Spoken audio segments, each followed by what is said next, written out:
جہاں تک کشمیر کا تعلق ہے، آپ نے اپنے انٹرو میں کہا کہ کشمیر کی تاریخ کوئی نئی نہیں ہے. Right from the day one ریشم خانہ کی تاریخ آپ نے ذکر کیا، اس کے بعد 1931 کی جو تحریک ہوئی اور وہ بھی انڈیجنس موومنٹ ایک چلتی رہی. لیکن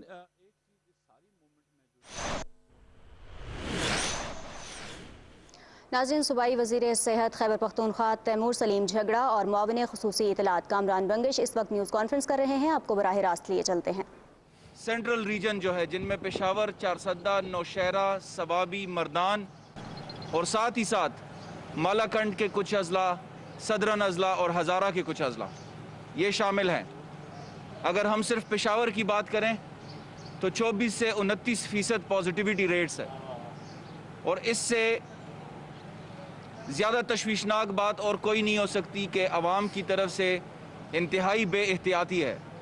ہم آپ کے توسط سے یہ اپیل کر رہے ہیں عوام سے کہ کم از کم ماسک پہننا شروع کر دیں. مشکل وقت ہے، ماسک کے ساتھ عادی ہونا بہت مشکل ہے، ہمیں اس بات کا احساس ہے، لیکن ماسک پہننا وینٹیلیٹر پہ پڑے رہنے سے بہتر ہے. اپنا اور اپنے گھر والوں کا خیال رکھیں. آج کی آپ کو زحمت دی ہے کووڈ کے حوالے سے اور صحت کارڈ کے حوالے سے. خیبر پختونخوا حکومت نے ایک اہم اقدام اٹھایا ہے جس سے ہم تیسری لہر کو کاؤنٹر کرنے میں انشاءاللہ کافی حد تک کامیاب ہو جائیں گے، لیکن عوام کے تعاون کی بھی اشد ضرورت ہے. تیمور جھگڑا آپ سے بات کریں گے اس حوالے سے جو ہماری صحت کارڈ کے حوالے سے جو ڈیولپمنٹ ہوئی ہے. جی، آج یہ پریس کانفرنس بیسکلی صرف کووڈ کے تھرڈ لہر کے لحاظ سے بلائی ہے، اور کامران نے آلریڈی کہا کہ باقی جو ملک کا جو شمالی حصہ ہے جس میں پنجاب اور خیبر پختونخوا کے صوبے اور آزاد کشمیر میں کووڈ کی ایک لہر پھیل رہی ہے جو پہلے اور دوسرے لہروں سے مختلف ہے. ہم اپنی ساری وہ امپلیمنٹیشن پلاننگ جو ہوئی تھی اس کو ابھی ایکسیکیوٹ کر رہے ہیں تاکہ اس ویو میں میڈیکل سائٹ پہ جتنی بھی ریلیف لوگوں کو دے سکیں وہ دیں. کل میرے خود چارسدہ اور مردان کا وزٹ کیا. سیکرٹری صاحب جو تھے ڈپارٹمنٹ کے وہ سوات گئے اور جو ڈی جی ہیلتھ تھے وہ سوابی گئے. یہ وہی ڈسٹرکٹس ہیں جہاں پہ کووڈ کا پریشر سب سے زیادہ ہے. سب سے پہلے تو میڈیا کے تھرو میں پبلک کو یہ بتانا چاہتا ہوں کہ ہم نے اپنی کیپیسٹی انہانسمنٹ کے لیے کیا اقدامات لیے. آپ کو پتہ ہے کہ فی الحال ان اضلاع میں ہمارے جو بڑے ہسپتال ہیں پبلک اور پرائیویٹ، اس میں جو کووڈ کیپیسٹی تھی اس میں کافی سٹرین، حالانکہ انہوں نے بڑھائی بھی ہے. تو میرے خیال میں سب سے پہلے یہ میسج ضروری ہے کہ ہم مزید کیپیسٹی کیسے بڑھا رہے ہیں. پشاور میں اور ہاسپٹلز کے علاوہ ایچ ایم سی بھی کیپیسٹی بڑھا رہی ہے. تقریباً وہ 140-150 بیڈ سے 200 سے 225 بیڈز تک جائیں گے. ہمارا جو نشتر آباد میں کووڈ کو ڈیڈیکیٹڈ ہاسپٹل ہے وہ بھی تقریباً 25 بیڈز ایڈیشنل بڑھائے گا، وہاں پہ 50 بیڈز ہیں. اب بڑی ایک کیپیسٹی چاہیے کیونکہ آپ کو پتہ ہے کہ پشاور جو ہے وہ ساری پشاور ویلی کا سرپلس لوڈ بھی اٹھاتا ہے، جس میں پشاور ڈویژن اور مردان ڈویژن دونوں شامل ہیں. تو جو اس میں سب سے بڑا اقدام جس پہ فی الحال کام جاری ہے وہ یہ ہے کہ لیڈی ریڈنگ ہاسپٹل کا جو نیا بلاک ہے، جو ایک 500 بیڈ یونٹ ہے جو پورے ملک کے سب سے جدید میڈیکل فیسلٹیز میں سے ہے، وہ ہم کووڈ کو ڈیڈیکیٹ کر رہے ہیں. تو اس کے ساتھ ہمارے پاس کیپیسٹی جو پشاور میں ہے I C U H D U beds کی وہ تقریباً ڈبل ہو جائے گی اگر ضرورت ہو. اس کے علاوہ اس لہر میں چارسدہ میں بھی جو ہے وہ کافی زیادہ پیشنٹس پڑے، اور چونکہ چارسدہ میں ایم ٹی آئی ہاسپٹل نہیں ہے تو ان کا تقریباً سارا لوڈ پشاور آتا ہے. چارسدہ میں ایک state of the art women and children hospital بنا ہے جس میں سینٹرلائزڈ آکسیجن بھی ہے، جس میں ایک بلاک ہم نے پہلے بھی کووڈ کے لیے ڈیڈیکیٹ کیا تھا. چارسدہ میں ہم وہ ویمن اینڈ چلڈرن ہاسپٹل کو دوبارہ کووڈ ہاسپٹل جو ہے وہ ڈکلیئر کر رہے ہیں. پہلے فیز میں ود ان 1 to 2 days ایک 32 بیڈ کا وہاں پہ I C U H D U block جو ہے وہ انکریز ہوگا. within 2 weeks